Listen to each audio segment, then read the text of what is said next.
تو ایک بے حد سمجھدار اور میچور گروپ کی حیثیت سے ابھر کر یہ خواتین سامنے آئیں، اور ایسے آئیں کہ اصل میں تو پھر جو کچھ بھی اس احتجاج کو آگے جو کچھ جاری رکھا ہے تو وہ تو اصل میں صرف اس ایک شاہین باغ نے رکھا ہے۔ Subscribe the channel and press the bell icon to never miss a video. الحمدللہ الحمدللہ الذی لہ حمدا کثیرا کما امر واشهد ان لا الہ الا اللہ وحدہ لا شریک لہ واشهد ان سیدنا و نبینا و مولانا محمدا عبدہ و رسولہ۔ برادران کرام، مسلمانوں کی، ہندوستانی مسلمانوں کی جو موجودہ حالت ہے اس کی ابتدا سن 80 کی دہائی سے شروع ہوتی ہے، 1986 سے۔ ایک دور دراز کے علاقے جہاں کچھ مسلمان رہتے ہیں، ایک تحصیل، وہاں کی ایک کھنڈر بنی ہوئی مسجد،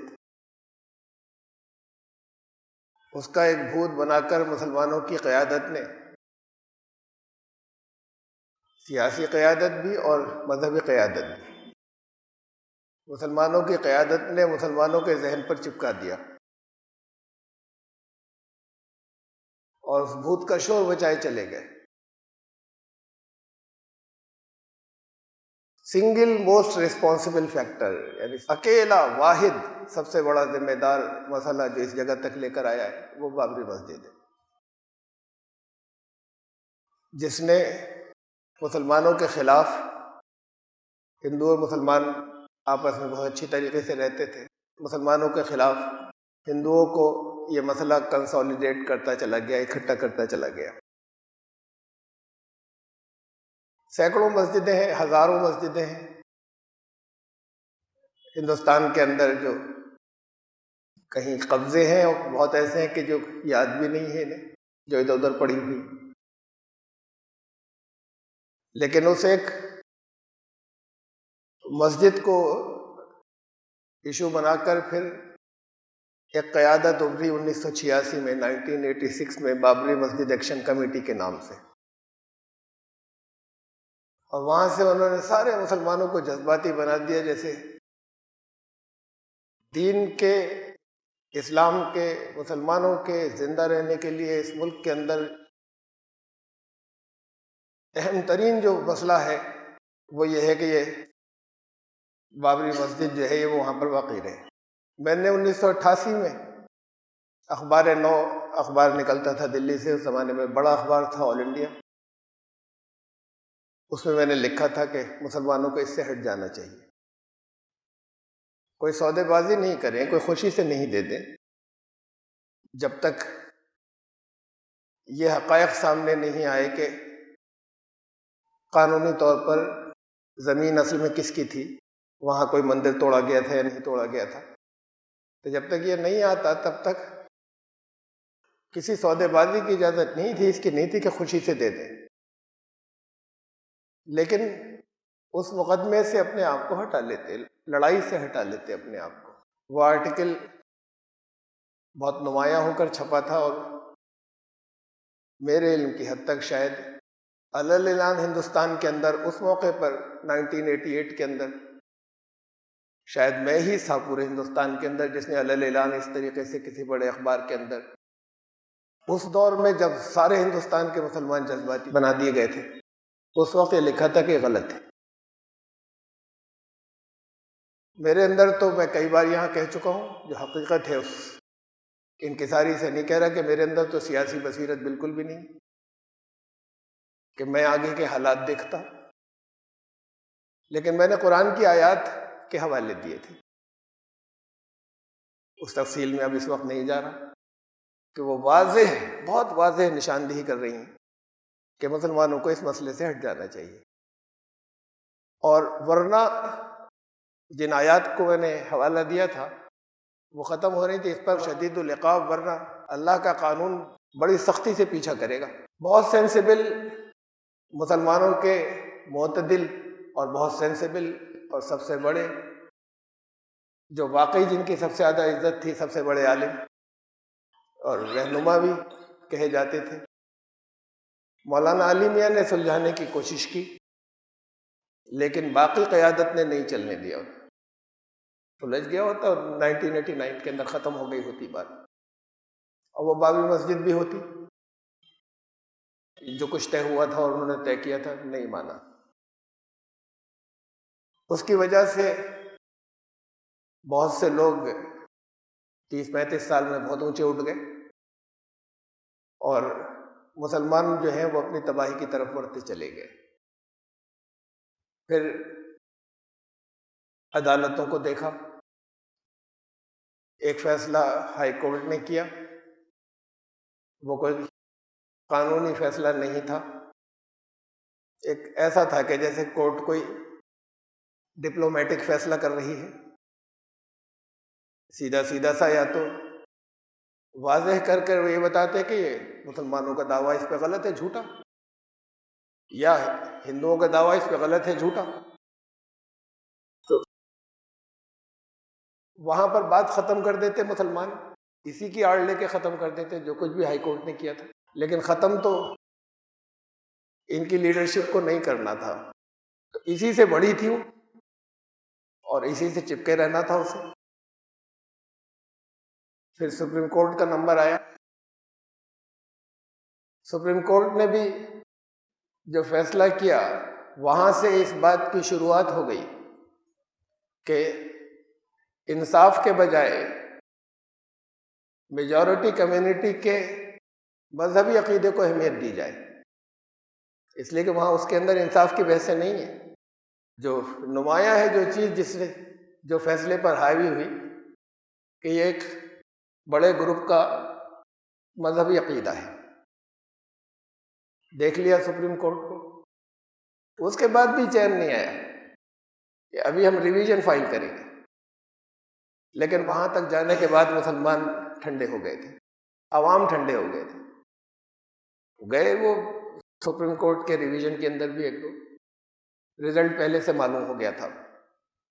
پہلے سے خوب اندازہ تھا فیصلہ کیا ہوگا، سپریم کورٹ کے فیصلے تک تو لوگوں کو نہیں تھا اندازہ جو اوریجنل فیصلہ ہوا تھا، لیکن ریویژن کے وقت کوئی نہ جوش تھا نہ انتظار تھا، اور لیڈرشپ سے پہلی بار ایسا ہوا کہ مسلمان بیدار نظر آئے، لیکن وہ بھی کوشش کرتے رہے آخر تک کہ ابھی اور چلیں گے اور چلیں گے، اور پھر آخر میں وہ چیپٹر، وہ باب ہمیشہ کے لیے بند ہو گیا، وہ باب تو بند ہو گیا، لیکن ہندو راشٹر بنانے والی سرکار کو آپ کے سر پر بٹھا گیا۔ تو یہ 36 سال ایسے گزرے، 33 سال ایسے گزرے کہ سب کو ہر طرح کی سیاست اور ہر طرح کی ڈپلومیسی اور ہر طرح کی ایکٹیویٹی کا ایسا ہوا کہ جیسے سینٹر اور مرکز وہ ایک کھنڈر جو تھا وہ تھا، اور نہیں کچھ سمجھ میں نہیں آتا تھا اتنا کہ بھئی ہماری سیاسی لیڈرشپ بھی کہہ رہی ہے، مذہبی لیڈرشپ بھی یہ کہہ رہی ہے، مسلمانوں کو اس سے کوئی تعلق نہیں تھا، کبھی انہوں نے سوچا نہیں اس بات کو کہ ہمارے ہر وقت کے، ہر دور کے مسائل کا حل قرآن دیتا ہے، اسے کبھی نہیں سوچا، قرآن نے دیا تھا، میں نے اس کے حوالے دیے تھے، لیکن بہرحال وہ تو ایک جگہ چھپا اور نکل گیا۔ اب اس کے بعد وہ ایشو جو ہے وہ تو سرد ہو گیا، ٹھنڈا ہو گیا، ریویژن میں ہو جانے کے بعد گرم رکھنا تھا ان کو الگ الگ ہندوؤں اور مسلمانوں کے بیچ کی کھائی بڑھانے کے لیے اس مسئلے کو،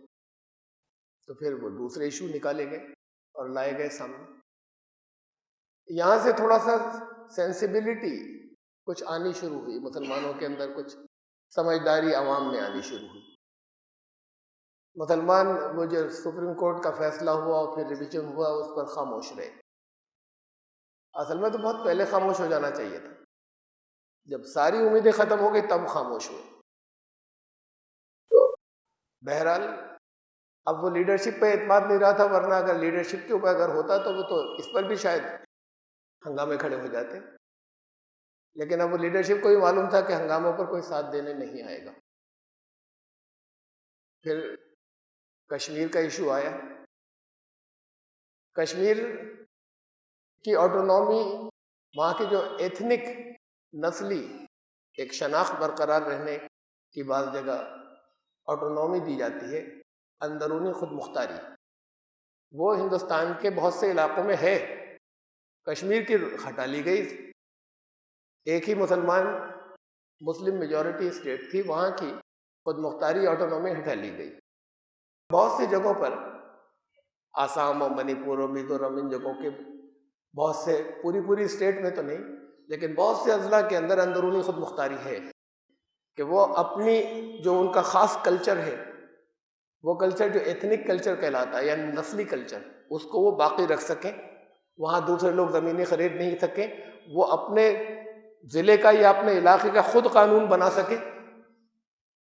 وہاں کی فائننس کا بھی اور اندرونی خود مختاری کے۔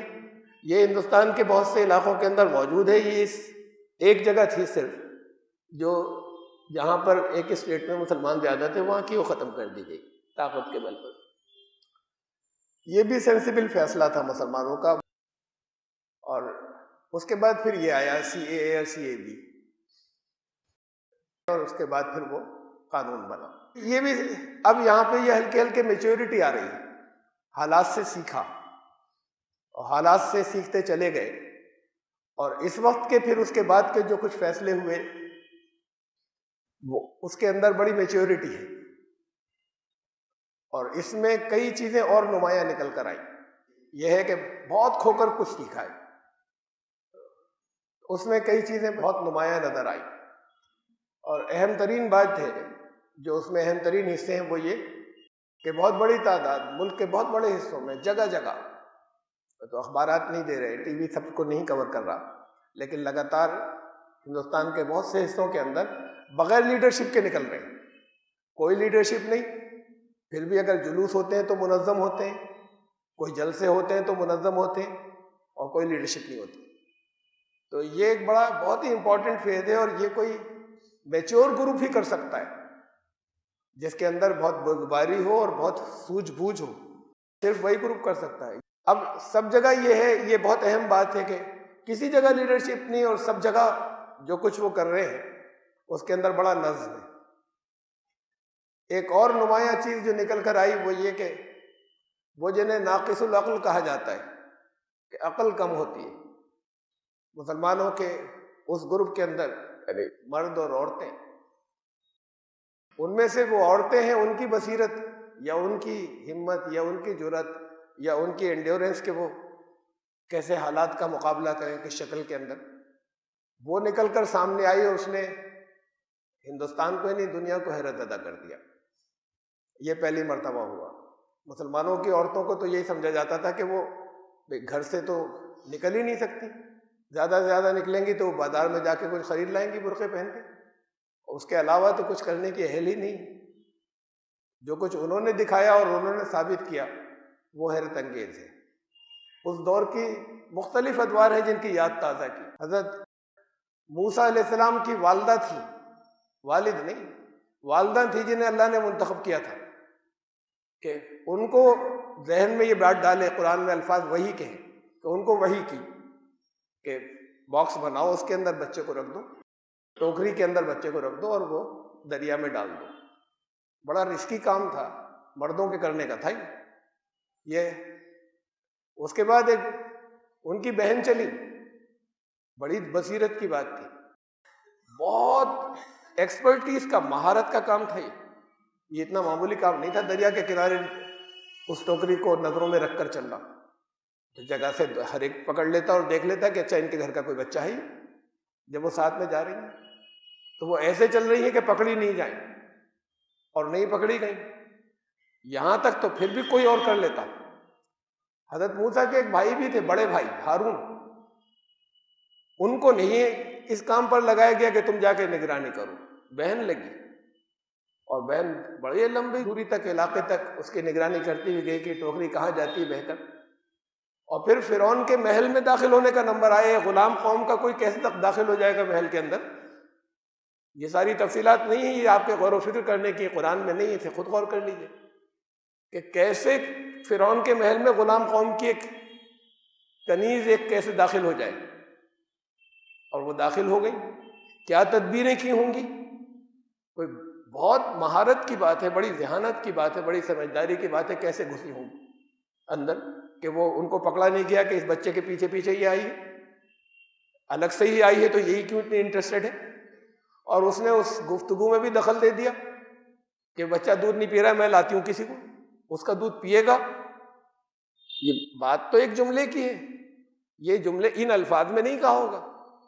کیسے کہا ہوگا وہاں پر کہ کسی کو شک نہیں ہوا کہ انہیں کے یہاں کا ہے۔ تو یہ تو بہت ہی زبردست قسم کے ٹرینڈ کوئی انٹیلیجنس کے لوگ ہوتے ہیں، یہ ان کا کام تھا جو اس لڑکی نے کیا، حضرت موسیٰ کی بڑی بہن نے، بھائی کا انتخاب نہیں ہوا تھا اس کے لیے۔ اور پھر ہم تاریخ میں اور آگے چلتے ہیں تو حضرت مریم کی والدہ وہاں سے شروع ہوتا ہے کہ حضرت مریم کے لیے کیا تمنائیں تھیں اور کیسے انہوں نے ان کی تربیت وہاں سے شروع کی تھی جب بھی وہ پیدا بھی نہیں ہوئے تھے، اور پھر خود حضرت مریم کی ذہانت اور فراست اور بہت سی چیزیں چھوڑتے ہوئے نبی اکرم صلی اللہ علیہ وسلم کا دور، جب غار حرا سے اترے تو نروس تھے، اعصاب، ایک عجیب و غریب واقعہ پیش آیا تنہائی کے اندر جہاں پہ کوئی انسان نہیں آتا، وہاں اچانک کوئی ظاہر ہو گیا، تو کافی ہلے ہوئے تھے،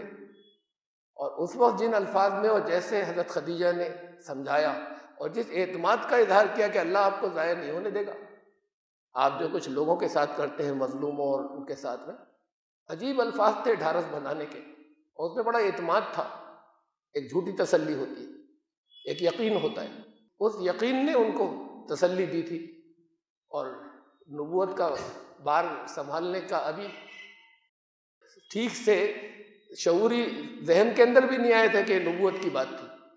اور پھر اس کو بعد وہ کہاں لے کر گئی ورقہ بن نوفل کے پاس، اور کیا یہ ساری چیزیں جو ہیں یہ سب ان کا ذہن کام کر رہا ہے کہ کیسے تسلی دی جائے اور کہاں پر لے کر جایا جائے اور کہاں سے گائیڈنس ملے گی۔ اور ایک واقعہ اور بڑا اہم آتا ہے پھر آگے کی تاریخ کے اندر، جب سارے صحابہ کا ذہن معاف ہو گیا تھا، جب جذبات کی شدت سے ایسا ہو گیا تھا کہ بالکل ذہنوں نے کام کرنا بند کر دیا تھا، اور نبی صلی اللہ علیہ وسلم نے ایک حکم دیا اور کسی کا ہاتھ نہیں ہلا، اس حکم کے اوپر کسی نے عمل نہیں کیا، حضرت ابوبکر عمر سمیت۔ رسول اللہ صلی اللہ علیہ وسلم نے کہا تھا اپنی قربانی دو جانوروں کی، سب لوگ یہیں قربانی کر لو، سن 6 ہجری میں حدیبیہ کے مقام پر، اور سب کھڑے رہ گئے تھے۔ تو نبی اکرم صلی اللہ علیہ وسلم بہت مضمحل سے یا بہت مایوس سے ہو کر بہت افسوس کے ساتھ میں اپنے خیمے میں چلے گئے۔ اتنے زمانے سے ان کے اوپر جانیں نثار کرنے والے جو آنکھوں کے اشاروں پر اپنی جانیں دے دیں، وہ سارے کے سارے میں سے ایک نے بھی حکم نہیں مانا تھا اور سب کھڑے رہ گئے تھے۔ اپنے خیمے میں گئے تو حضرت ام سلمہ ساتھ میں تھی اس وقت، اس سفر کے اندر، ام المومنین۔ انہوں نے کہا یا رسول اللہ، رسول کی سمجھ میں نہیں آیا کہ اس موقع آپ کیا کریں، حضور صلی اللہ علیہ وسلم کی سمجھ میں نہیں آیا، اور صحابہ سب وہ تھے کہ جنہوں نے جو حکم دیا تھا اس پر عمل نہیں کیا تھا۔ اس وقت ایک خاتون تھی جو ساتھ میں تھی، انہوں نے کہا یا رسول اللہ، آپ اپنے دل پر مت لیجیے اسے، آپ کا ایک بھی نافرمان نہیں ہے، یہ تو اس وقت کے جو حالات ہیں اس میں جو یہ فیصلہ ہوا ہے اس سے ایک شوق لگا انہیں، اور اس صدمے سے ان کے دماغ معاف ہو گئے، آپ ان کو کوئی حکم ہی مت دیجیے اس وقت، اپنے جانور کی قربانی کیجیے بس۔ نبی صلی اللہ علیہ وسلم نے ان کا مشورہ مانا، آپ باہر تشریف لائے خیمے سے، اپنا اونٹ منگایا، ذبح کیا، اور پھر چاروں طرف قربانی شروع ہو گئی، سب جیسے ایک دم سے ہوش میں آ گئے۔ یہ تاریخ کا سب سے نازک، اسلامی تاریخ کا سب سے نازک لمحہ تھا، اس سے نازک لمحہ کبھی نہیں گزرا کوئی، اور اس وقت ایک عورت کی فراست کام آئی۔ یہ تو میں نے تاریخ کے کچھ درمیان کے واقعات آپ کو سنائے ہیں، بڑی لمبی تاریخ ہے ان کی فہم و فراست کی، کہ جب جو کام جن موقعوں پر ذہانت کے اعتبار سے مرد نہیں کر سکے، وہاں مختلف موقعوں پہ نبیوں کے، انبیاء کے گھروں کے اندر خواتین نے وہ کارنامے انجام دیے، اور وہ سب تھے اس سے متعلق، ذہانت سے متعلق، کہ جو مرد نہیں کر سکے تھے۔ پھر اب یہ میں تو اسے پوری تاریخ کو چھوڑ کر درمیان کی تاریخ میں بھی واقعات ہیں، میں یہاں پر آ رہا ہوں کہ یہاں اب عورتیں آئیں سامنے، وہ عورتیں جو گھروں میں رہتی تھیں، وہ عورتیں جو بچوں کو دیکھتی تھیں، اپنے کھانا پکاتی تھیں، اور باہر جاتی بھی تھی تو سیدھی گھر آ جایا کرتی تھیں، وہ عورتیں جو بوڑھی ہو چکی، جن کے منہ میں دانت بھی نہیں بچے، اور وہ سب نکل آئی اور پوری دنیا کے اندر انہوں نے ایک مثال قائم کی۔ وہاں بھی کوئی لیڈر نہیں، اور ہر ایک اپنی اپنی ڈیوٹی کر رہی ہے۔ اتنے بجے کسی کو جاب پر جانا ہے، وہاں سے آتے ہی سیدھے بس گھر بھاگ کر، کھانا بھی نہیں کھائے اور کھانا کھا کر آ کر ہمیں یہ انفارمیشن کا سیکشن سنبھالنا ہے، پھر ہمیں آنے کے بعد اس رجسٹر کو سنبھالنا ہے، مجھے آنے کے بعد فلاں اناؤنسمنٹ کو سنبھالنا ہے،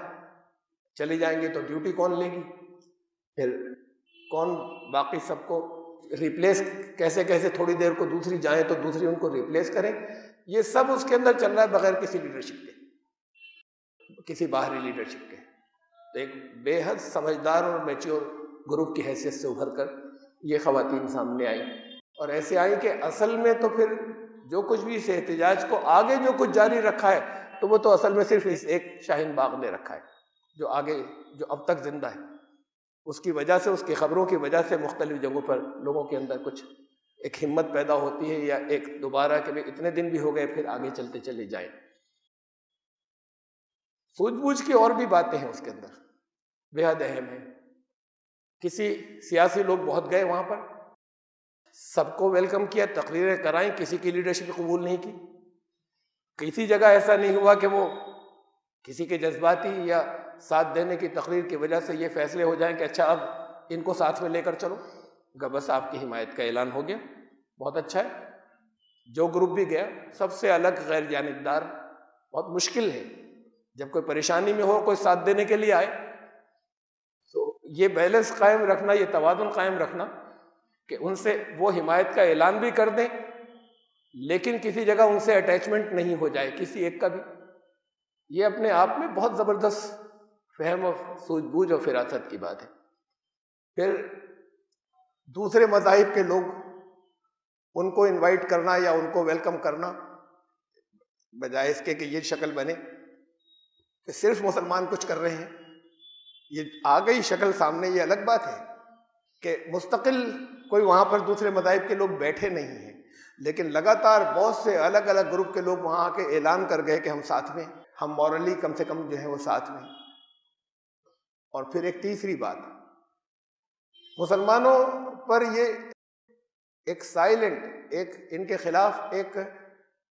بالکل خاموش ایک پرچار لگاتار تھا، ایک زمانے سے، اور بڑھتا جا رہا تھا کہ ان میں نیشنلزم کی کمی ہے مسلمانوں کے اندر، یہ دیش کے وفادار، پھر آگے وہ بات اس شکل میں آئی، پہلے تو کمی، اب اس سے آگے بڑھ کے آئی دیش کے وفادار نہیں ہے، یہ چیز انہوں نے اس بات کا خیال رکھا کہ وہاں پر ترنگا جھنڈا لگاتار پورے مجمع کے اندر جگہ جگہ لہراتا رہے، جو اٹھائے رہے ہیں اسے، وہ انہوں نے اس بات کا خیال رکھا ہے کہ بار بار وہ کانسٹیٹیوشن جو ہے وہ دستور سامنے آتا رہے، اس کو ہاتھ میں لے کر جو کچھ بھی مظاہرے ہوں وہ دستور کو اوپر اٹھا کر ہوں۔ اس میں اس کا خیال رکھا انہوں نے کہ کوئی مذہبی نعرے نہیں لگائے، جن من گن جو ہے وہ نیشنل اینتھم چلتا رہا۔ بڑی اہم بات ہے یہ تینوں، بہت اہم باتیں، اتنی اہم ہے کہ شاید اس کی ساری، اس سے متعلق جتنی اور چیزیں آپ سب نے غور بھی نہیں کیا ہوگا، ممکن ہے چند ایک آدھ ہو جنہوں نے اس پر غور کیا ہوگا۔ یہ تو ایک بات ہے سامنے کی کہ یہ لیبل جو تھا، یہ لگ رہا تھا لگاتار کہ مسلمانوں کا اس سے کوئی تعلق نہیں، وطن سے محبت کا، اس میں جو تین سب سے بڑے سمبل ہیں ان کو انہوں نے اٹھایا اور مستقل اٹھائے رہے، اور ان کو سامنے فرنٹ میں رکھا، سارے مذہبی نعروں سے الگ، اس کو ایک مذہبی نہیں بنایا، یہ تو ہے سامنے کی بات،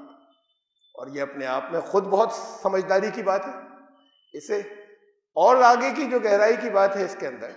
وہ یہ ہے کہ یہ تین چیزیں ایسی ہیں جنہیں آر ایس ایس تسلیم نہیں کرتی، اور جو تسلیم کرتے ہیں وہ سب سامنے سے دکھاوا ہے۔ ان کو یہ نیشنل اینتھم نہیں چاہیے، ان کو وندے ماترم چاہیے، ان کو یہ دستور نہیں چاہیے، ہندو راشٹر کا دستور کچھ اور ہے، یہ کانسٹیٹیوشن ان کو ختم کرنا ہے۔ ان کو یہ جھنڈا نہیں چاہیے، ان کا جھنڈا جو ہے وہ ایک تکونا بھگوے کلر کا جھنڈا ہے۔ یہ اس کو تو انہوں نے 1948 میں بتا دیا تھا کہ یہ تینوں چیزیں ہمیں منظور نہیں ہیں، 1948 کے اندر یہ تینوں چیزیں منظور نہیں ہیں۔ پھر جب گولوالکر گرفتار ہوئے تھے اور پٹیل نے ان کے سامنے شرطیں رکھی، جب تک ان تینوں کو تسلیم نہیں کرو گے تو تمہیں ریلیز نہیں کریں گے۔ اس وقت انہوں نے ان تینوں کو تسلیم کرنے پہ سائن کر دیے تھے، اور ہمیں خوب معلوم ہے کہ وہ سائن باہر نکلنے کے لیے تھے، صرف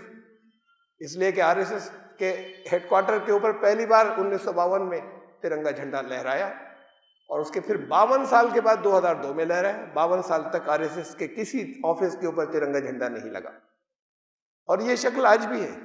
ہمیں اپنے ذاتی جو ہمارے تعلقات ہیں اور اس میں کبھی بھی ہم ترنگے جھنڈے کی اگر بات لاتے ہیں تو ہمارے جو سنگھ پریوار کے جو لوگ جن سے ہم بات کرتے ہوتے ہیں وہ کسی نہ کسی شکل میں اسے کاٹ دیتے ہیں کہ نہیں یوں نہیں، اور ایسا نہیں، اس میں یوں ہے، اور اس میں قانون آ جائے گا، اس میں فلاں آ جائے گا۔ مطلب یہ پسند نہیں انہیں، یہ اصل میں اس کی تو مخالف ہے وہ، یہ صرف سامنے سے ہے کہ ہم دستور کے ساتھ ہیں۔ تو یہ تینوں چیزیں وہ ہیں جس کے کٹر مخالف ہیں، اور یہ تینوں چیزیں وہ ہیں جس کی مخالفت وہ سامنے سے نہیں کر سکتے، اور یہ تینوں چیزیں وہ ہیں جس کو یہ لوگ لے کر اٹھی۔ تو یہ اپنے آپ میں بہت اہم بات ہے، اور بہت ذہانت کی بات ہے، اور بے پناہ میچورٹی کی بات ہے۔ اور پھر یہاں تک تو ہم آئے، آگے کیا ہوگا؟ یہ صرف سوجھ بوجھ اور میچورٹی سے اب طے نہیں ہوگا جو کچھ آگے ہوگا۔ یہاں تک کی بات تو تھی کہ سوجھ بوجھ، اور یہ سوجھ بوجھ بہرحال ان کے اندر تھی جو نمایاں ہو گئی۔ اس سے آگے کی جو اور چیزیں ہیں وہ صرف سوجھ بوجھ سے نہیں آئیں گی، ان کو دیکھنا ہوگا، سمجھنا ہوگا کہ گائیڈنس جو اللہ کی طرف سے آئی ہے وہ کیا ہے۔ یعنی یہ کیوں سمجھتے ہیں کہ ہمارے حالات ہر دور کے اندر، چاہے وہ آپ کے ذاتی حالات ہو، چاہے وہ آپ کے کلیکٹیو اور اجتماعی اور ساموہک حالات ہو، یہ کیوں سمجھتے ہیں کہ یہ چیز تو ایسی ہے کہ وہ ہر بات کا قرآن میں ذکر تھوڑی ہے۔ قرآن کہتا ہے کہ ہم تمہاری طرف ایک ایسی کتاب لے آئے ہیں جس میں تم سب کا ذکر ہے، تم سب کا۔ بات خالی اسی کی نہیں کہ وہ کچھ پہلے کے لوگوں کے قصے اور داستانیں۔ لقد انزلنا الیکم کتابا فیہا ذکرکم، تم سب کا ذکر ہے اس کے اندر۔ اور یہ بھی کہا قرآن نے کہ اور یہ خود اپنے ذکر سے بچ کر نکل رہے ہیں، عجیب لوگ ہیں، اپنے ذکر سے بچ کر نکل رہے ہیں۔ تو جب تک اب وہ میچورٹی اس لیول پر نہیں آئے گی کہ انسان کو اللہ نے عقل دی، اس عقل کا استعمال ضروری ہے۔ اس عقل کا بہت اچھا ہی انہوں نے استعمال کیا، ان لوگوں نے بہت اچھا استعمال کیا، لیکن سب کچھ عقل سے نہیں ہوگا۔ انسان کا بچہ جب پیدا ہوتا ہے تو زیرو نالج ہوتی ہے اس کے اندر، زیرو علم ہوتا ہی نہیں۔ جانور کا بچہ پیدا ہوتا ہے، عالم پیدا ہوتا ہے، اس کو اپنی زندگی سے متعلق جتنی چیزیں ہیں وہ سب معلوم ہوتی ہیں کیا کرنا ہے، اور جیسے جیسے اس کی جو ایج آ جاتی ہے اس پہ جو کرنا ہوتا ہے وہ خود سے سیکھ لیتا ہے، اسے سکھایا نہیں جاتا۔ یہ اس کے اندر، اسے انسٹنکٹ کہتے ہیں، جبلت، یہ ان کے اندر اللہ نے رکھی جیسے کوئی چپ ہوتی ہے۔ انسان میں وہ چپ نہیں رکھی، صرف عقل و دانش اور سوجھ بوجھ۔ انسان کو اس کا سارا علم باہر سے دیا، کچھ کائنات سے اور کچھ اللہ نے وحی کے ذریعے بھیجا۔ یہ ان دو جگہوں سے ملا ہے۔ یہ فرمایا کہ لا تعلمون شیئا، تمہیں تمہاری ماؤں کے پیٹ سے اس شکل میں نکالا تھا کہ تم زیرو نالج کے ساتھ تھے، علم کچھ نہیں تھا تمہیں۔ جانور کا بچہ اپنے علم کے ساتھ پیدا ہوتا ہے، اس کے اندر چپ ہوتی، انسان میں نہیں رکھی گئی، اور پھر انسان بہت اوپر نکل جاتا ہے۔ وہ اپنے سمجھ بوجھ سے اس کائنات سے، اس کائنات میں پچھلے لوگوں کے تجربے سے آگے چلتا ہے، شروع سے نہیں کرتا ایکسپیریمنٹ کہ پہلے کے لوگ جہاں چھوڑ گئے اب اس سے آگے چلے، لیکن اس کی یہ عقل کافی نہیں ہے، اس لیے کہ علم ایک باہر سے دیا گیا، اس وہ ڈائریکٹ اللہ کے پاس سے آیا جو وحی کے ذریعے آیا۔ اس وحی کے علم کو جب تک نہیں لیں گے تو پھر وہ خالی عقل اور فہم و فراست جو ہے وہ کام نہیں آتی، اور وہ کبھی کبھی بہت غلط اور بہت ایسے راستوں کی طرف لے جاتی ہے جس پر تباہیاں ہوتی ہیں۔ اب جو کچھ آگے کے حالات اسی ملک کے سلسلے میں جو رہنمائی ہے اس کو اصل میں ان کو دیکھنا پڑے گا۔ یہ اپنا جاری رکھیں، بالکل ٹھیک بات ہے اپنی جگہ، اس کو اگر سپورٹ نہیں کر سکے ان اسٹیٹس کے مسلمان مرد جن اسٹیٹس کے اندر ان کی سرکار ہے، وہاں پر سپورٹ نہیں کر سکے کہ انہوں نے جو باقاعدہ ایسا ہوا کہ جیسے کرفیو کے اندر جو کچھ کیا جاتا ہے وہ کیا۔ میں نے مشورہ دیا تھا کہ اسے مسجدوں سے کر سکتے ہیں جاری، لیکن ابھی سوچوں میں اتنی وسعت نہیں ہے، ابھی تو وہ عورتوں کو مسجد میں داخلہ بھی منع سمجھتے ہیں۔ نبی اکرم صلی اللہ علیہ وسلم نے فرمایا تھا اللہ کی بندیوں کو اللہ کے گھروں میں آنے سے مت روکنا، یہ صاف الفاظ میں صحیح حدیث، اور اس کے خلاف یا ملتی جلتی کہ جو اس کو روکے یا رد کرے ایک بھی نہیں۔ ایسا ہوتا نا کہ دو مختلف الگ الگ حالات میں الگ الگ بات فرمائی تھی، تو پھر یہ تو کہا تھا کسی خاص حالات میں، کسی خاص حالات میں یہ بھی کہا تھا نہ۔ اس سلسلے میں عورتوں کے مسجد میں داخلے کے سلسلے میں صرف یہی بات تھی، اس سے ٹکراتی ہوئی کسی اور حالات میں کوئی اور بات نہیں۔ اللہ کی بندیوں کو اللہ کے گھروں میں آنے سے مت روکنا۔ تو اب اللہ کی بندیوں کو اللہ کے گھروں میں آنے سے تو روک دیا گیا ہے بہت بڑے حصے میں ملک کے کہ نہیں آ سکتی، تو صرف مردوں کی جگہ ہے۔ یہ صرف جو مسلمانوں کی پوجا ہوتی ہے اس کی جگہ ہے، جسے عبادت کہتے ہیں۔ عبادت جو ہے وہ بندگی کے بجائے پوجائیں ہو گئی، کچھ خاص مناسک ہیں، اٹھنا بیٹھنا جو کچھ کرنا یاد کر کے پڑھ لینا وہ عبادت ہو گئی، چاہے ذہن کہیں چل رہے ہوں، چاہے سوچ کچھ بھی رہے ہوں، نماز ہو گئی اگر ویسے ہی کیا تھا جیسے بتایا گیا تھا اٹھے بیٹھے تھے، چاہے اس کے اندر کچھ بھی اپنا آپ کا ذہن اور دماغ جو ہے وہ دنیا کے چاہے جو مسائل حل کر رہا ہو وہ ہو گئی۔ ہاں، پیجامہ ٹھیک ہونا چاہیے، چہرہ ٹھیک ہونا چاہیے، سر کے اوپر کچھ ہونا چاہیے، ہاتھ کہاں پر بندھے، یہ چیزیں ٹھیک ہوں، اور پھر چاہے آپ اپنے مقدمے لڑاتے رہیں، وہ بس پکا ہو گیا، 5 وقت کی پابندی سے نماز ہو گئی۔ تو یہ جو ابھی تو یہ فہم بھی نہیں آیا، اور اس کے بعد پھر جو واضح تعلیمات تھی انہیں روکا گیا۔ مسجدیں کمیونٹی سینٹر ہوا کرتی تھی، مسجدیں صرف نماز پڑھنے کی جگہ نہیں تھی، نماز کے وقت پر نماز ہوگی، لیکن مسلمانوں کا ہر اہم مسئلہ مسجد سے طے ہوتا تھا، چاہے وہ محلے کا ہو، چاہے وہ شہر کا ہو، چاہے وہ ملک کا ہو، وہ چاہے پوری ریاست کا ہو، ہر اہم مسئلہ مسجد سے طے ہوتا تھا۔ سارے اہم فیصلے، وہ اہم فیصلے چاہے مذہبی ہوں، وہ اہم فیصلے چاہے ریلیجس ہوں، اور چاہے وہ سماجی ہوں، سماجی ضرورتوں کے، چاہے محلے کی صفائی کے ہوں، کسی بھی طرح کسی انداز کے، ان کا سب کا سینٹر مسجد۔ اب یہ کہہ دیا گیا کہ مسجد تو صرف آ کے نماز پڑھنے کی جگہ ہے، اس کے بعد یہاں پہ خبردار بچہ تو کوئی شو بھی نہیں کرے ذرا سا بھی۔ ایک مرتبہ چھوٹے چھوٹے بچے انہیں کھینچ کھینچ کے پیچھے کر دیتے، کہتے ہیں نماز نہیں ہوتی۔ رسول اللہ صلی اللہ علیہ وسلم اپنے کندھوں پہ بٹھا کے پڑھتے تھے اور کھڑے ہوتے تھے اور اتار دیا کرتے تھے۔ ہمارا علم یہ ہو گیا کہ اگر کوئی مسجد، اگر بچہ کھڑا ہو گیا تو اس کے پیچھے کسی کی نماز نہیں ہوگی۔ تو گرمیوں کے دنوں میں بچے اگر آئیں گے تو انہیں کھینچ کھینچ کے دھوپ میں کر دیں گے، خود سائے میں آ جائیں گے اور ان کو ایک طرف سے پیچھے کرتے چلے جائیں گے۔ بچوں کی انٹرسٹ کی جگہ نہیں بچی، دلچسپی کی جگہ نہیں بچی۔ کمیونٹی سینٹر میں تو ایک الگ سے ایک، چاہے اس مسجد کے کمپاؤنڈ میں نہیں ہوتا لیکن مسجد پریسر کے اندر خاص نماز پڑھنے کے برابر میں بچوں کے کھیلنے کا بھی کچھ ہوتا۔ آئیں، اگر کچھ تھوڑا بہت آوازیں نکالیں چلیں، انہیں گھر پہ پیار سے سمجھا دیں۔ میرے ساتھ ایک بار ایک پادری صاحب آئے یہاں اسی مسجد میں، انہوں نے مجھ سے یہ کہا کہ ہم دیکھنا چاہتے ہیں نماز کیسی ہوتی ہے۔ میں نے کہا آپ پیچھے سے دیکھ لیجیے گا۔ عصر کا وقت تھا، میں ان کو لے کر آیا، بہت پرانی بات ہے، میرے ساتھ میں وہ اندر آئے، اور بس اتفاق سے ہی ہوا، کبھی بھی نہیں ہوتا تھا یہ، اس دن ہوا۔ اگر ایسا ہوتا کہ ایسی باتیں ہوتی رہتی تو میں کبھی لاتا ہی نہیں ان کو۔ خاص اسی دن ایسا بھی ہوا کہ بس ہم مسجد میں داخل ہی ہوئے تھے تو وہ ایک بچہ جو ہے وہ کچھ بھاگتا ہوا ادھر سے ایک طرف سے دوسری طرف نکلا، اور پھر ایک صاحب نے پکڑ کر اس کے چٹ چٹ چٹ چٹ کر کے، اور 2-3 اس کو کچھ انہوں نے مغلظات بھی بکی، یا مسجد میں یہ کرتا ہے، خود گالیاں بکی، اور اس کے چٹ چٹ چانٹے مارے، بھاگ گیا سے۔ قاضی صاحب نے کہا ہمارے چرچ میں تو ایسا نہیں ہوتا، مجھ سے کہا۔ اب میں انہیں کیا بتاتا کہ نہیں صاحب یہ تو آج ہی ہوا ہے، کبھی نہیں ہوتا تھا۔ جی آج ہی ہو گیا، جب میں آیا تھا تو یقین ہی نہیں آتا، اس لیے میں نے کہا بھی نہیں ان سے کہ یہ میں نے تو جب سے میں آتا ہوں تب سے لے کے آج تک صرف ایک ہی دفعہ میں نے آج یہ دیکھا کہ ایسا ہو گیا، اس دن ہوا تھا یہ۔ تو ان سے یہ بھی کہنے کا نہیں، بڑی شرمندگی ہوئی کہ ان کو لائے تھے یہ دکھانے کہ مسجد میں کیا ہوتا ہے، اور وہ گھستے ہی ان کو جو کچھ آیا تو انہوں نے جملہ کہہ دیا ہمارے چرچ میں ایسا نہیں ہوتا یہ جو آپ کے یہاں ہو رہا ہے۔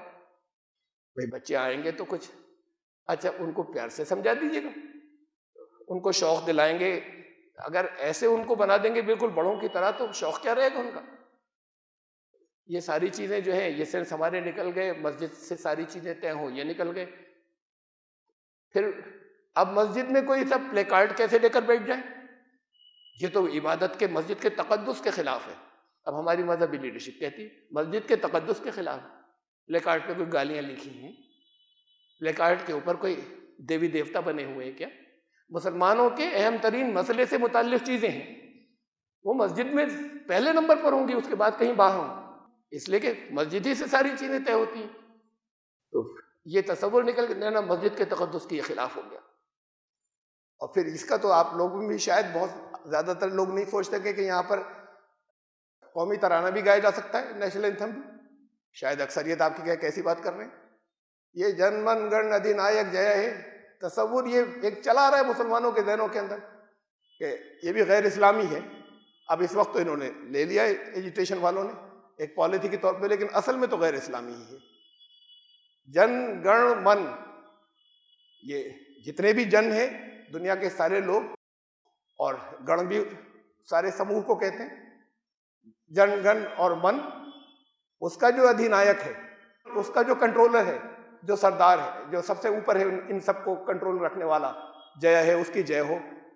یہ توحید کی بات ہے. یہ کہ اس کے اندر کوئی غیر اسلامی بات آ رہی؟ پورا نیشنل اینتھم توحید ہے پورا.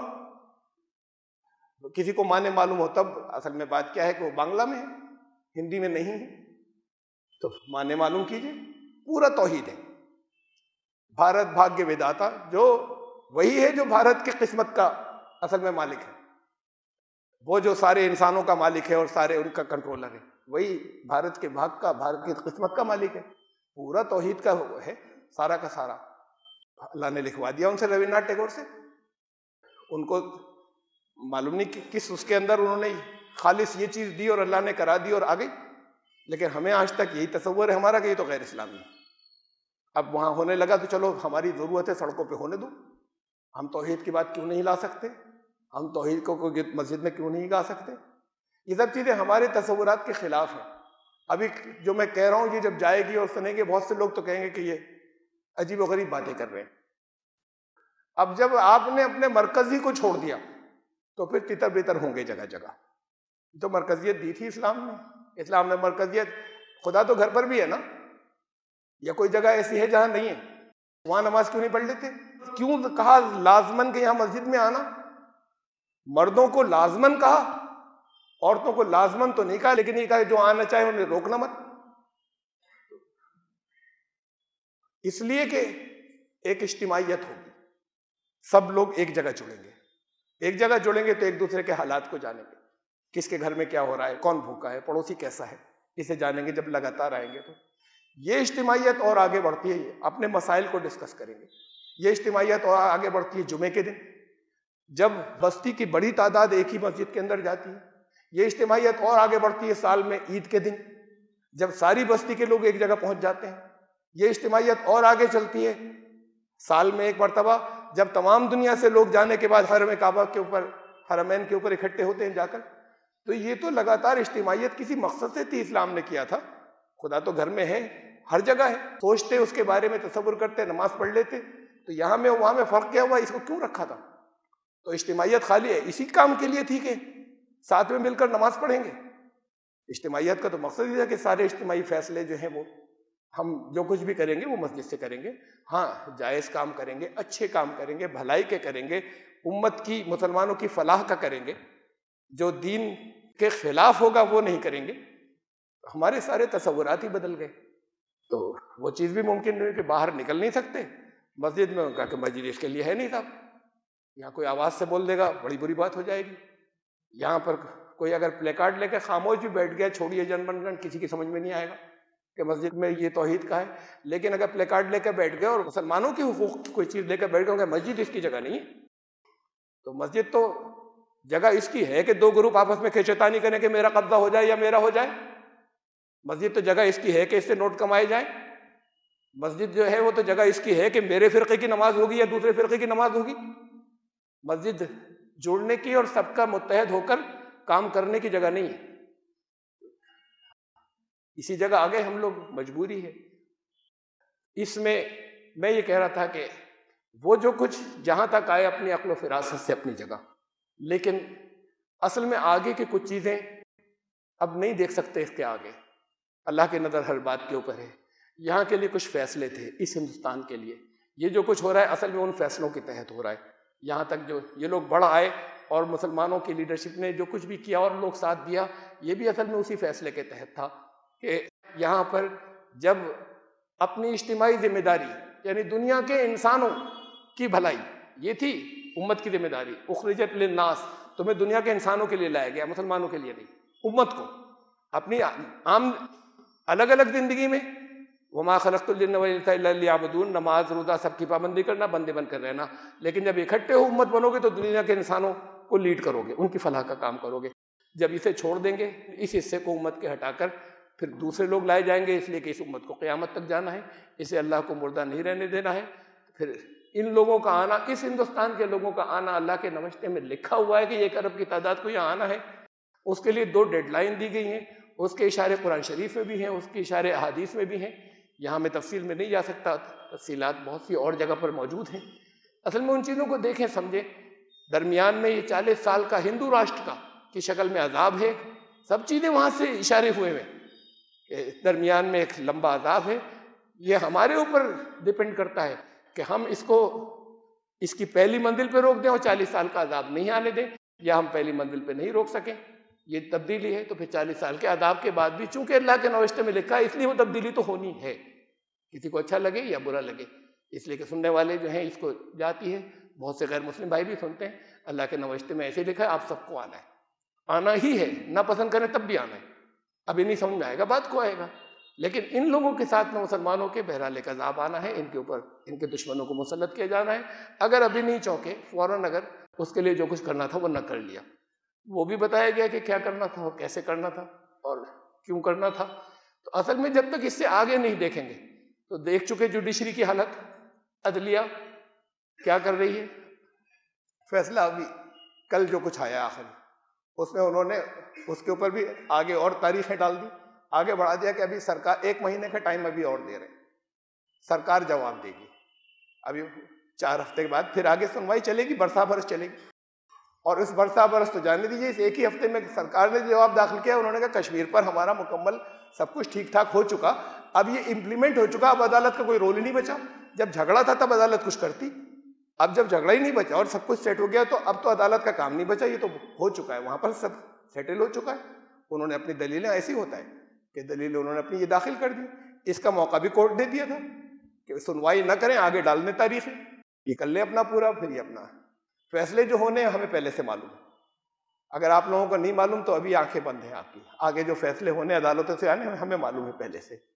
آپ کو یاد ہوگا جب بابری مسجد کی بات، پتہ نہیں آپ میں سے جنہوں نے سنا ہو اور جنہیں یاد رہا ہو، جب بابری مسجد کے فیصلے کی بات تھی سپریم کورٹ سے،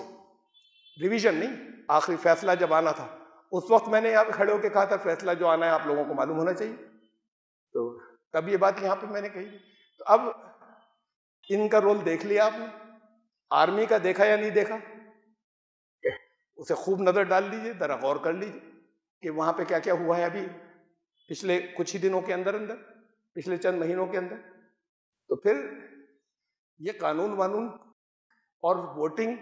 اور کس کے ووٹ زیادہ آئیں گے، یہ کچھ نہیں چلے گا۔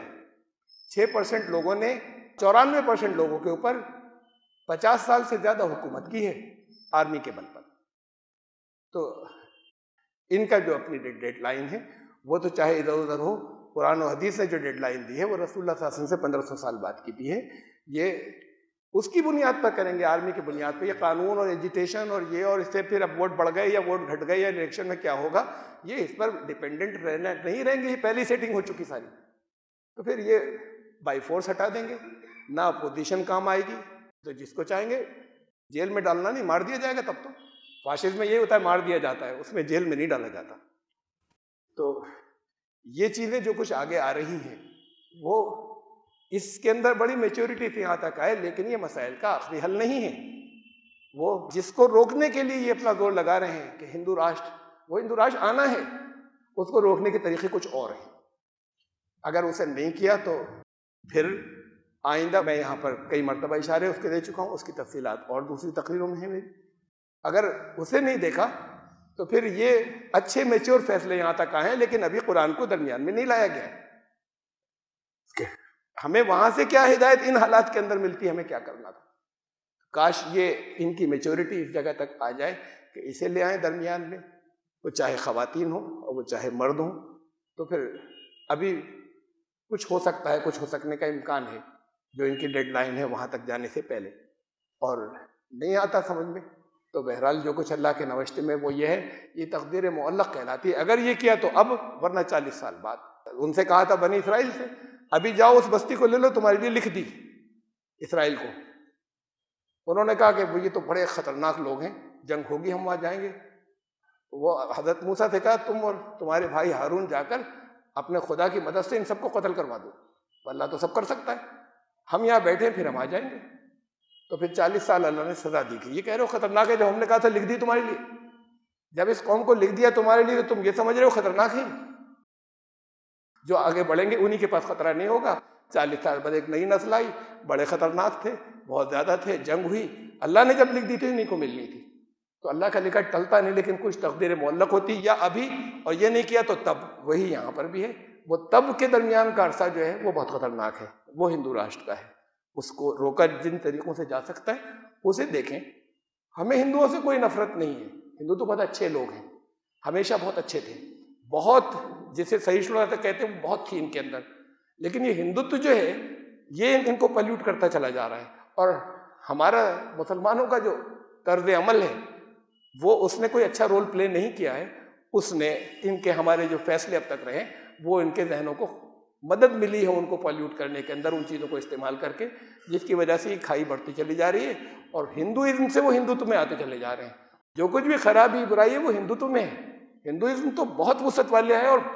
میرے خیال سے دنیا میں اس سے زیادہ وسعت نظر کا فلسفہ دوسرا کوئی نہیں جو ہندوازم ہے۔ جو زبان سے کہتے ہیں کہ ہندوؤں میں بڑی سہیشوتا ہے تو تھی کبھی بہت قریب کے دور میں، اب وہ بدلتی چلی جا رہی ہے بڑی تیزی کے ساتھ میں۔ ہندوتو میں وہاں سہیشوتا نام کی کوئی چیز نہیں ہے، وہاں پہ دھرم نام کی بھی کوئی چیز نہیں، دھرم کو تو ایک آڑ بنایا جاتا ہے، وہاں دھرم نام کی کوئی چیز نہیں ہے کہ وہ دھرم کے اسکرپچرز کو لے لیں، دھرم پر بات کر لیں۔ وہ جو انہوں نے اپنا جو جہالت کا جو کلچر ہوتا ہے، جب اسے دھرم کا نام دیا جاتا ہے اس کو وہ کلچر کہتے ہیں، اسے وہ دھارمک کلچر کہتے ہیں، اور کہتے ہیں سارے ہندوستانیوں کا وہ کلچر ہونا چاہیے۔ تو اب اس کے لیے کیا کرنا چاہیے؟ اصل میں دنیا کی ایک ہی قوم کے پاس اس کے مسائل کا حل ہے، لیکن جب وہ حل ڈھونڈیں گے تبھی تو ملے گا نا، حل کی خواہش کریں گے تبھی تو ملے گا، اور مل جائے تو پھر اس کے اوپر کچھ کر لیں تبھی تو کرنے سے ہوگا، خالی جان لینے سے بھی کچھ نہیں ہوگا، خالی ہاتھ اٹھا کر دعائیں کرنے سے کچھ نہیں ہوتا۔ اللہ کے ہاں پہلے اپنی ذمہ داری پورا کی جاتی ہے، پھر اللہ کا فضل کام آتا ہے اور اللہ سے مدد مانگی جاتی ہے اور اللہ کی مدد ملتی ہے، لیکن ایسے کسی کی مدد نہیں ہوتی خالی ہاتھ اٹھانے سے کہ ہم کچھ نہیں کر رہے، یا ہم جو گائیڈنس ملی ہے اس کے خلاف کرتے جا رہے ہیں اور اللہ سے ہاتھ اٹھا کر مانگتے چلے جا رہے ہیں۔ اللہ تعالیٰ ذرا فہم عطا کرے، لوگوں کو جاننے کا سلیقہ سکھا دے، لوگوں کے ذہنوں کے اندر یہی آ جائے کہ جن کی سمجھ میں نہیں آیا ہے وہ نکل کر معلومات کریں کہ کیا کہا تھا، کرنا کیا ہے۔ جہاں پر تفصیلات نہیں آئیں، تفصیلات میں تو 3 گھنٹے لگیں گے۔ ایسا نہیں ہے کہ میں اگر تھوڑا سا وقت آگے بڑھا کے 15-20 منٹ اور کہہ دوں تو ہو جائیں گے۔ تو پھر جن کے اندر جو سمجھنا چاہیں کاش ان کے دلوں میں یہ ہو، جو سمجھے ہوئے ہیں وہ کچھ ان کو عمل کی توفیق دے کہ یہ اپنی نارمل زندگی کو کچھ دنوں کے لیے چھوڑ دیں، اور اپنے جو واقعی مقصد تھا، جو بیک لاگ ہے، کتنا پرانا قرضہ ہے، کتنی زندگی گنوا دی ہے، اس قرضے کو بھی چکانا ہے، نہیں چکانا ہے تو تھوڑا سا زیادہ وقت دینا ہے، جو وقت کا قرضہ ہے اس کو ادا کرنا ہے نا، تو تھوڑا سا پہلے کے مقابلے میں کسی مقصد کے لیے عام حالات سے زیادہ خالی جان لینا اور کبھی کبھی کچھ کر لینے سے کام تھوڑی چلے گا۔ تو اللہ تعالیٰ یہ سمجھ عطا فرمائے اور کچھ عمل کی توفیق عطا فرمائے تو یہ بچ جائیں گے، ورنہ ایک بڑا سخت عذاب منتظر ہے، بہت قریب ہے، زیادہ دور نہیں ہے، اور وہ عذاب نظروں کے سامنے ہے، نظر آ رہا ہے، اس کے حالات بھی آ رہے ہیں نظر۔ جیسے میں نے آپ کو بتایا کہ اس سے کچھ بھی نہیں ہوگا، اگر قانون میں فرض کریے ترمیم ہو گئی تب بھی کچھ نہیں ہوگا، یہ قانون ہی ہٹا دیا جائے گا۔ اس قانون کو انہوں نے کبھی تسلیم نہیں کیا تھا، اس جھنڈے کو کبھی تسلیم نہیں کیا تھا، اس نیشنل اینتھم کو کبھی تسلیم نہیں کیا تھا، تو اس کو تو انہیں ہٹانا ہی ہے۔ وہ ووٹوں سے نہیں ہٹائیں گے، آرمی سے ہٹا دیں گے، ابھی تو دیکھنا باقی ہے کہ ووٹوں سے کیا ہوتا ہے، لیکن پھر آرمی سے ہٹا دیں گے اگر ووٹوں سے کچھ نہیں ہوتا تو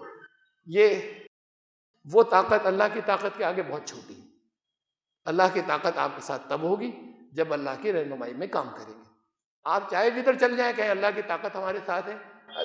ایسا نہیں ہوتا. اس کا قانون انہی لوگوں کی مدد کرتا ہے. ان تنصروا اللہ ینصرکم، تم کرو اللہ کی مدد. ہے ضرورت اللہ کو مدد کی، آپ کی، اس کی مدد کرو مطلب اس کے مشن کی، اس کے دین کی، وہ جو اس نے چاہا ہے اس کے نظام کی تم مدد کرو. ان تنصرکم اللہ، اگر یہ مشروط بات ہے تم اس کے نظام کی مدد کرو تو ینصرکم، وہ تمہاری مدد کو آ جائے گا. پھر تمہیں اندازہ بھی نہیں ہوگا کہ کہاں کہاں سے ہیلپ آ رہی اور کیسے آ رہی ہے، سوچ بھی نہیں سکتے. یہ کنڈیشنل ہے. یہ ایسا نہیں کہ کسی گھر میں پیدا ہو گیا اب اللہ کی مدد فرض ہو گئی اور ہم تو اللہ کے چہیتے ہو گئے. یہ تو یہودی کہا کرتے تھے کہ ہم اللہ کے چہیتے ہیں. تو قرآن نے جگہ جگہ اسے کہا کہ پھر دیکھو چہیتے ہو نا تو پھر یہ تمہیں عذاب کیوں آتے ہیں اتنے تمہارے اوپر، اگر تم چہیتے ہو سب سے زیادہ. اب اپنے اوپر جب عذاب آ رہے ہیں دنیا میں تو کیوں نہیں سوچتے کہ ہم بھی چہیتے نہیں. اس کے یہاں تو ایک قانون ہے، وہ تو اس سے چلو گے. ایک کھیت ہو، اس کھیت کے اندر ایک ہندو کا ایک مسلمان کا. اب مسلمان تو جا کے بیج بکھرا کے چلے آ کے کونے میں بیٹھ جائے اور پھر 3 مہینے دعائیں کرتا رہے، اور ہندو روز نکلے اور کبھی نرائی کر رہا ہے جب وقت کے اوپر جو ہے وہ اس کے جتائی کرنے کے بعد، اور پھر اس کے اندر وقت پہ کھاد دے رہا ہے، اس کے نکل رہا ہے، کیڑے مکوڑوں کو ہٹا رہا ہے، کوے کو ہٹا رہا ہے، ہر بال کو اٹھا کے اور ہر پتے کو اٹھا اٹھا کے دیکھتا ہے کہاں کیا کمی ہے. اور وہ 3 مہینے اس نے یہ کیا، فصل کس کی پکے گی؟ یہ جو 3 مہینے وہاں کونے میں بیٹھ کے دعا کر رہا تھا اس کی فصل پکے گی. یہ بھی وہی کرتا اور پھر دعا کرتا، اللہ کا فضل بھی ساتھ میں رہتا. تو اصل میں تو جو قانون ہے اس پر تو پہلے عمل کرنا ہے، پھر اللہ کا فضل مانگنا ہے، پھر دعائیں بھی ساتھ دیتی ہیں.